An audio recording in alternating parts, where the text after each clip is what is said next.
তো hello friend, আসসালামু আলাইকুম। তো কেমন আছেন? আশা করছি অনেক ভালো আছেন। তো আপনাদের দোয়া এবং ভালোবাসায় আমিও অনেক ভালো আছি। তাই তো সকাল 6টায় উঠে আমরা কাজে লেগে পড়েছি। কতটা অন্ধকারে দেখতে তো পারছেন আপনারা। তো এই অন্ধকারে আমরা লাইট জ্বালিয়ে মাল মিস করব, বলতে গেলে মশলা মিস করব।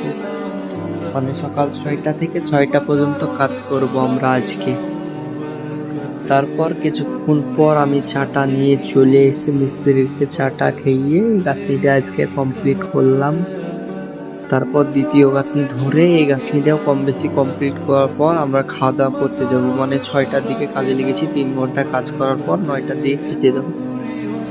তারপর আমরা এই বিল্ডিং এ কাজ করছি, তো আপনারা অবশ্যই দেখতে পাচ্ছেন। তারপর কোম্পানি থেকে চা আসছে, মানে এখানে প্রত্যেক দিন 3 বেলা করে কোম্পানি থেকে চা দেয়। আর আমার মিস্ত্রি কি ডিজাইনের মশলা ভেঙেছেন দেখতে তো পাইলেন অবশ্যই। তো তারপরে গাঁথনিটা করার পর আমরা খাওয়া দাওয়া করতে যাব, মানে খাওয়া দাওয়ার টাইম হয়ে এসছে। আর কিছুক্ষণ পর বলতে গেলে এই কাজটা কমপ্লিট করে আজকের কাজ আমাদের সমস্ত বলতে গেলে 6টা বেজে যাবে। সকাল 6টা থেকে সন্ধ্যা 6টা পর্যন্ত কাজ করি। তো আমার ভিডিওটা কেমন লাগলো অবশ্যই কমেন্ট করে জানাবেন।